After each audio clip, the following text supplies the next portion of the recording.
Hello' বন্ধু বান্ধৱীসকল, মোৰ চেনেলৰ অন্য এক ভিডিঅ'লৈ আপোনালোকক বহুত বহুত স্বাগতম। আজি এইটো ভিডিঅ'ৰ জৰিয়তে মই আপোনালোকক দেখুৱাম যে যিসকলে 2023-24 বৰ্ষত চৰকাৰী ঘৰৰ PMYG ঘৰৰ কাৰণে আবেদন কৰিছিলে, কিন্তু সেইসকলৰ ঘৰ এতিয়ালৈকে সম্পূৰ্ণ হোৱা নাই। কিন্তু এতিয়া আপোনালোকৰ ঘৰৰ এখন লিষ্ট আপোনালোকৰ পঞ্চায়তৰ হাতত আহিছে। এতিয়া আপোনালোকে মোবাইল ফোনৰ জৰিয়তে আপোনালোকে কেনেকৈ আপোনালোকৰ পঞ্চায়তত অহা লিষ্টত আপোনালোকৰ নাম আছে নে নাই আপোনালোকে কেনেকৈ চেক কৰিব, মই ভিডিঅ'টোত ষ্টেপ বাই ষ্টেপ দেখুৱাই যাম। আপোনালোকে ভিডিঅ'টো প্ৰথমৰ পৰা শেষলৈ চাই থাকিব, আৰু যদি মোৰ ভিডিঅ'টো ইউটিউবত চাই থাকে তেনেহ'লে অনুগ্ৰহ কৰি চেনেলটো ছাবস্ক্ৰাইব কৰি ৰাখিব। অনাগত দিনত এনেকুৱা ধৰণৰ ভিডিঅ' দিয়াৰ লগে লগে আপোনালোকে পোনপ্ৰথমে চাব পাৰিব। আহক বেছি দেৰি নকৰাকৈ আমি ভিডিঅ'বোৰ আৰম্ভ কৰোঁ। এতিয়া আপোনালোকে মোবাইলৰ যিকোনো এটা ব্ৰাউজাৰ খুলি ল'ব। ব্ৰাউজাৰটো খুলি ইয়াত চাৰ্চ বাৰত চাৰ্চ কৰিব PMAYG লিখি, PMAYG এইটো লিখি আপোনালোকে চাৰ্চ কৰি দিব। এইটো চাৰ্চ কৰাৰ লগে লগে আপোনালোকৰ সন্মুখত প্ৰধানমন্ত্ৰী আৱাস যোজনাৰ অফিচিয়েল ৱেবছাইটটো ইয়াত খোল খাব। ইয়াত আপোনালোকে প্ৰথম যিটো লিংক দেখা পাব ইয়াত আপোনালোকে ক্লিক কৰিব। ইয়াত ক্লিক কৰাৰ লগে লগে আপোনালোকে এনেকুৱা ধৰণৰ ইণ্টাৰফেচ দেখা পাব। ইয়াত আপোনালোকে সোঁ চাইডত দেখা পাব আপোনালোকৰ এটা ত্ৰি লাইন আছে, আপোনালোকে এই ত্ৰি লাইনত ক্লিক কৰি দিব।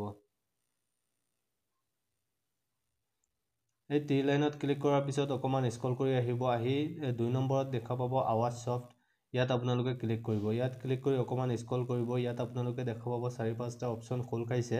ইয়াৰ ভিতৰত ডাটা এণ্ট্ৰি আছে, ৰিপৰ্ট আছে, FTO ট্ৰেকিং আছে, ই পে'মেণ্ট আছে। ইয়াত আপোনালোকে ৰিপৰ্ট এইটোত আপোনালোকে ক্লিক কৰি দিব। এইটোত ক্লিক কৰাৰ লগে লগে আপোনালোকে এনেকুৱা ধৰণৰ ইণ্টাৰফেচ দেখা পাব। ইয়াত ফিজিকেল প্ৰগ্ৰেছ ৰিপৰ্ট আছে, বি নম্বৰত আছে ফাইনেন্সিয়েল প্ৰগ্ৰেছ ৰিপৰ্ট। ইয়াত আপোনালোকে যিহেতু পঞ্চায়তৰ থ্ৰু দি আপোনালোকে পঞ্চায়তত আপোনালোকৰ নাম আছে নে নাই আপোনালোকে চেক কৰিব। ইয়াত আপোনালোকে 6 নম্বৰত আপোনালোকে দেখা পাব ইয়াত পঞ্চায়ত ৱাইজ ইনকমপ্লিট হাউচ, যিসকলে ঘৰ এতিয়ালৈকেও পোৱা নাই কিন্তু এইসকলৰ লিষ্ট এতিয়া পঞ্চায়তত আহি গ'ল। ইয়াত আপোনালোকে 6 নম্বৰ অপশ্যনত আপোনালোকে ক্লিক কৰি দিব।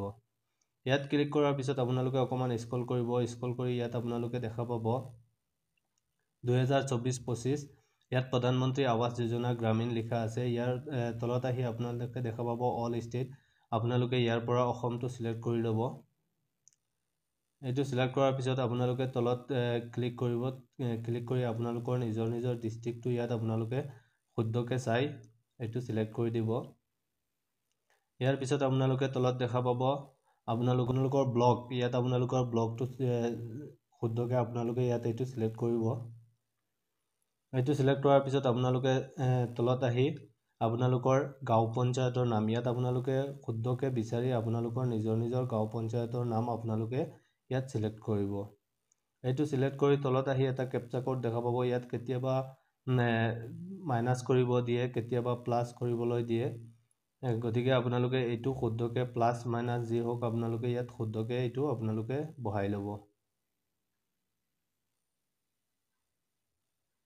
ইয়াৰ পিছত আপোনালোকে ছাবমিট অপশ্যনত ক্লিক কৰি দিব।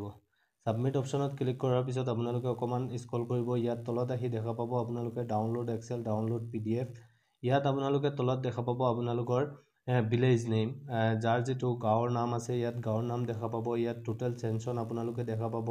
ইয়াত কমপ্লিট হাউচ দেখা পাব, আৰু ওচৰত দেখা পাব আপোনালোকে ইনকমপ্লিট হাউচ, কাৰণ যিসকলৰ ঘৰ এতিয়াও সম্পূৰ্ণ হোৱা নাই আপোনালোকৰ ইনকমপ্লিট হাউচৰ আপোনালোকৰ ইনকমপ্লিট ঘৰৰ আপোনালোকে যিহেতু লিষ্টখন চাব, গতিকে আপোনালোকে ইনকমপ্লিট হাউচত আহি ইয়াত তলত নিজৰ নিজৰ গাঁৱৰ এগেইনষ্টত ইয়াত কাৰ কিমানটা ঘৰ এতিয়ালৈকে কমপ্লিট হোৱা নাই আপোনালোকে এইটো ওচৰত দেখা পাব।